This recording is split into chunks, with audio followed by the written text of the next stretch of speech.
After a week off, Brian Kelly's LSU Tigers will head back into Tiger Stadium on October 12th to face off against Ole Miss. This game versus the Rebels kicks off a particularly challenging portion of the Tigers season and a chance for fans to see what this 2024 team is really made of. To break down where LSU stands as we wait through the bye week, we'll be hearing from Gordy Rush, General Manager of Guaranty Media and sideline reporter for LSU Radio. Rush sits down with Jeff Palermo and Glenn Guilbeau to discuss the Tigers' defense, the loss of linebacker Harold Perkins, and the continuing evolution of quarterback Garrett Nussmeier. I'm your host, Jake McMains, and all that and more, right after a word from our sponsors. Hi, I'm Mike Munderland, and we're here to smash the capital city's trash. Smash My Trash is a revolutionary compactor for large dumpsters, sometimes reducing the volume of waste by up to 70%. This means fewer hauls per month and big savings for your business. Fewer hauls and compacted waste will also result in a positive impact on our community and our environment by taking up less space in our local landfill sites. Schedule your company's free demo today. Call 225-497-0101. Y'all ready? Yeah. Let's go. Come on. Tiger Rag Radio is on the air. Let's crank this thing up. We're statewide, breaking down the latest happenings with LSU athletics. This is us. Hear from the coaches. Put together a defense that puts us in a position to win the SEC. The players. Having fun and we working, baby. That's it, baby. The recruits. Show some passion and some heart. And those who cover the Fighting Tigers of LSU and the SEC. All those things are going to be there, which are important. It's 2 hours of nonstop LSU talk. What a privilege. I mean, you get to represent LSU. Tiger Rag Radio is brought to you by Cummins. Cummins creates power solutions that the world depends on. Helm Paint and Decorating. The paint experts of Louisiana. Louisiana Beef Industry Council. Max Home. And the East Baton Rouge Parish Library. Get ready to talk Tigers with producer Jackson Blackman and our hosts, Todd Horn and Jeff Palermo. Three great players that are better people than they are players. This is Tiger Rag Radio. We haven't had him on We have not had him on in a while. It's great to get him back on our airways. Of course, market manager for Guaranty Broadcasting and also part of the LSU Sports Radio Network. He was on the call with Chris Blair this past week in the booth against South Alabama. He'll be back on the sidelines for the game against the Ole Miss Rebels. Gordy Rush joining us here on Tiger Rag Radio. Gordy joins us on the Max Home Hotline. Gordy, how you doing tonight? Hey, guys. How are you? Oh, we're doing well. How do you see the progress of this defense, in particular this defensive line? Has it impressed you with as far as how much it has developed here? So, defensive line, absolutely. I'm pleasantly surprised in how far they've come, considering, they lost Hank Guillory. We didn't know much about the transfers. We knew a little bit from high school about the young kids. And, look, I think that, they've done a nice job of playing technique, being where they're supposed to be. I don't think it's been anything over the top. But considering Brian Kelly's first year at LSU, I think they went the whole season with 3 defensive linemen. I've been pleased. I thought this was a huge question mark going into the season. I think the defensive battles played well. Gordy, could we call you right back? We're getting a little bit of a breakup. Let's have Jackson, our producer, call him right back because it's kind of cut in and out as most people can hear it. So let's see if we can't get it established a little bit better. But, yeah, the defensive line has been good. How much do you think, Glenn, since we're waiting on Gordy to rejoin us, how much do you think LSU, based on one game, and I know it was South Alabama, but how much will the Tigers miss Harold Perkins from here on out? Yeah, I think that the key about Harold Perkins is he took up so many blockers. He attracted so much attention, even if he didn't get a lot of sacks, and he didn't have a sack this season. But his presence drew blockers and freed things up for Swinson and Savion. So I do think they'll miss him. But, they got some other players there, man. I mean, we saw that last week. I mean, Whit Weeks has played really well, and Penn, they've played well. So that he's probably the most talented player on defense, but at least he's from a good position, so they have other good experienced players there. But, in the end, it could lose a game. Yeah, right. All right, let's bring in Gordy. Gordy, I'll ask you the same question I just asked Glenn. How much will LSU miss Harold Perkins from here on out?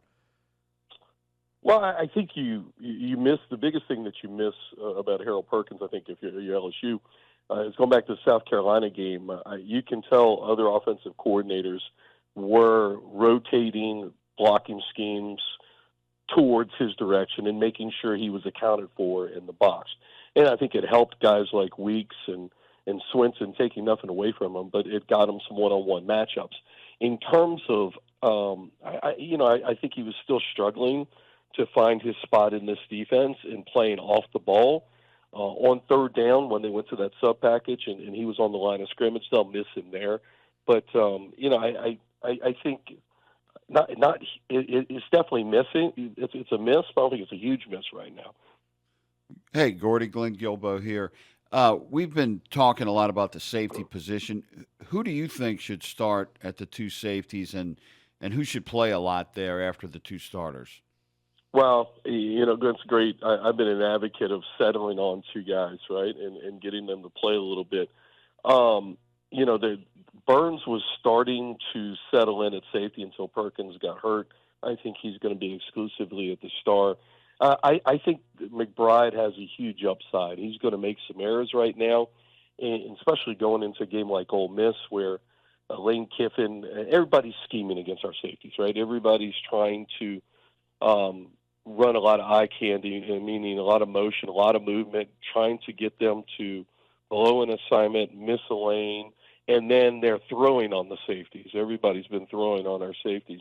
But for me, I think Gilbert has settled down and played better here the last 2 weeks, and I like McBride. I think McBride has a huge upside. I'd like to see him play more reps.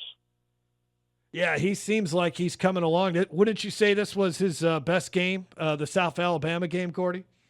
No question. I mean, the run fits were better. I thought he was down.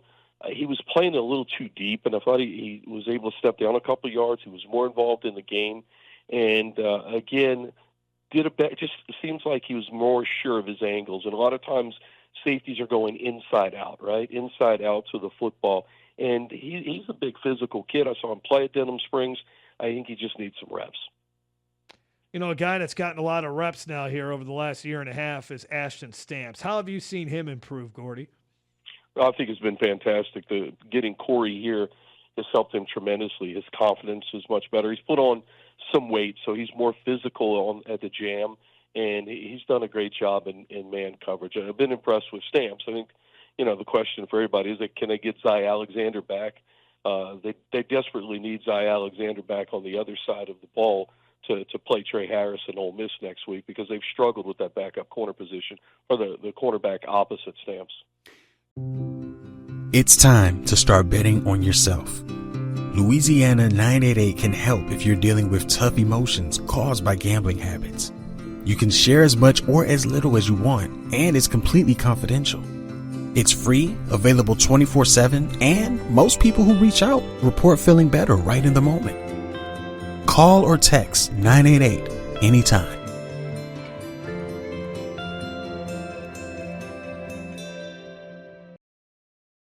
Gordy, what did you think of how Kentucky just throttled Ole Miss's offense? And I know there's some personnel differences, but what can LSU do that Kentucky did well? Well, I'll tell you, Kentucky's defensive linemen, their defensive tackles in particular, they've got one that's got a first-round grade, another one's got a second-day grade in the NFL draft.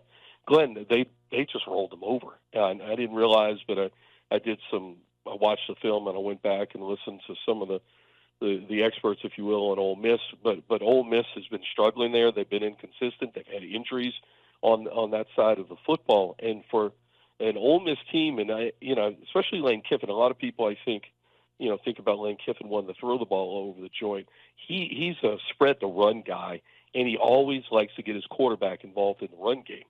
And so if they can't get that going, and they weren't able against Kentucky, they were one-dimensional, and they kept trying to throw the football down the field to Trey Harris, and he had some plays, but it's a lower percentage offense. And so for that, I think LSU's looking at that film. How can we do the same thing? How can we bring some inside stunts and make Dart a thrower instead of a 50-50 guy where he's running half the time? Let's talk about LSU's quarterback, Garrett Nussmeier. Could you, if we had you on in early August, Gordy, and if we talked about what Nussmeier's been able to do through 5 games, is this what you would have pictured? Right? I mean, just throwing for a bunch of yards, being a good leader, minimal turnovers. It's been about as good as you can expect. Yeah, a little bit better. Certainly, he was capable of this performance. I think that what's really jumped out at me on his performance thus far is that he has thrown the medium and intermediate stuff. We all knew about him as a gunslinger against Georgia in the SEC championship, and even against Wisconsin. They had Thomas playing in that game. Neighbors played a little bit. Hilton played in that game. It was a lot of it was the vertical stretch. This year, I think with Hilton being hurt, Sheldon Sampson has not emerged as of yet. You have guys that really don't take the top off of other defenses. In Daniels and Lacey, to me, they're more intermediate runners. And so he's have to be patient and throw a lot of that stuff. And that was something I wasn't used to seeing a whole lot with Garrett Nussmeier. I think he's been really patient in the pocket. And, guys, I said this on the broadcast, and, I'll continue to say it in the 2 weeks leading up to Ole Miss. This was the first game that LSU went tempo, right? They got to the line of scrimmage, got to play, and went with it. Going back to the USC game, there were times that they'd get a check with me. They would do motion. The defense would adjust to it. Then they'd check out of the play again, and you'd get inside of the 10 seconds in the time clock. And the linemen, and it just was clunky going back to that USC game. This game, you could tell how comfortable Garrett was running those plays. And that made me think back to what he did in high school. And it was a lot of stuff from the pistol. It was a lot of the tempo type of things. And as long as your defense isn't stuck on the field, 15, 20 plays and they're worn down, I think the tempo is a better fit for Nussmeier and this LSU offense. Trains are everywhere. You should always expect one, even on private property. Only cross tracks at designated crossings that fit your equipment. If you don't fit, don't commit. Look, listen, live. Gordy, what did you think? And was it one of Brian Kelly's better chew-outs of his LSU career of Garrett there? It was pretty funny on TV. I watched the replay because he was yelling at him, and you thought he was finished. He turned around and comes back and says a few more things. It was pretty cool. Garrett, I'll tell you what, Glenn, I'm numb to BK's chew-outs now. Brian, I'm down there on the sideline, and every time there's a timeout, I mean, nobody wears out the referees more than Brian Kelly does. And sometimes I don't even know what he's wearing them out about, but he's down there wearing them out, and I just wonder, that's part of what he does. But I was up in the booth, so I didn't see it. I got to see it afterwards, but that's the one mistake that was kind of like the old Garrett. That was of the 2 interceptions. I can take the first one. You're trying to score. It's a 2-minute drive, and you underthrew that ball into an 8-man drop, 8-man coverage. But that one, where you're trying to throw a backside post from the right side of the field and force the football, that was a bad throw. But yeah, BK went a little overboard to get his message across. Gordy, wouldn't you say the development or the emergence of Aaron Anderson and Caden Durham have taken what we were anticipating to be a good LSU offense to be in a very good LSU offense? Yeah, especially, going back to what I talked about, I think what this offense is missing is receivers that are 4-4 that can beat you deep. If you play press coverage, you're really concerned about them running by you. Last year you had Neighbors and Thomas, and everybody had to back up and keep 2 safeties in the middle of the football field, and had that vertical stretch until they got it with Aaron Anderson a little bit.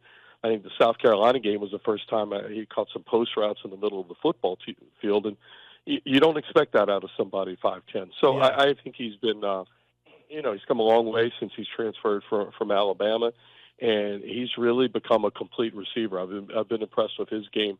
And what can you say about Durham?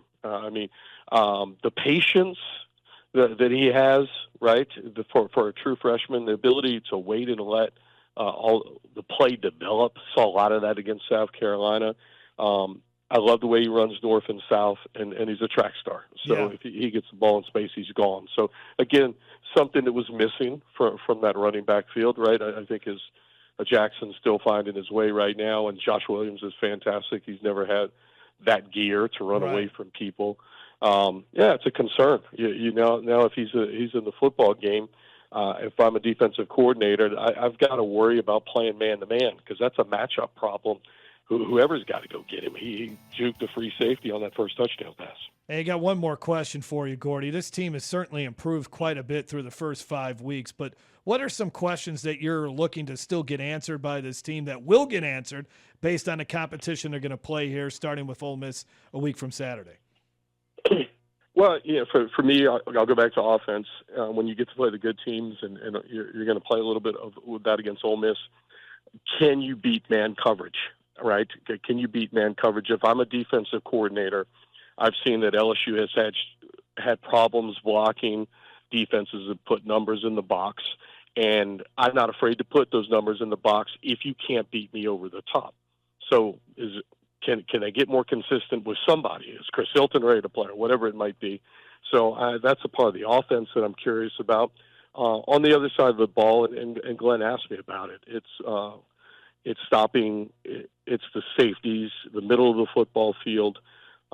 Going back to the USC game, everybody has attacked our safeties, and everybody has tried to break plays and play different games with the safeties in terms of run fits. And one example is the South Carolina quarterback, Sellers, that took it to the house. It was just a simple little zigzag motion that they ran motion across the football field, and both of the safeties overreacted. One went left, the other one went right, and it parted the Red Sea right there. And Sellers was able to take it to the house. Well, if I can see that, these guys, that are getting paid the money, they can see that as well. And you're going against some, if you look at it, you've got obviously Lane Kiffin in 2 weeks. Then Bobby Petrino is looking at that, and they've been a big spread the run team. Well, we know what DeBoer is a fantastic play caller at Alabama. So that's my concern, is the back end of this defense, in particular the safety, because if you make a mistake back there, it's 6 points. Gordy, thanks a lot for your time, man. We appreciate it. Okay, guys, thanks for having me. Have we got a September for you? Your East Baton Rouge Parish Library has 3 opportunities to meet author Jerry Pallotta, famous children's book author of Who Would Win? See art by Clementine Hunter and enjoy the sounds of the Baton Rouge Concert Band. These are just a few of the special things happening in September with your EBR library. Details are at ebrpl.com. That's ebrpl.com. All right, that'll be it for today's episode. Thank you, Gordy Rush, Jeff, and Glenn for the discussion. We'll be back next week, but until then, stay tuned to TigerRag.com for all your latest LSU sports news.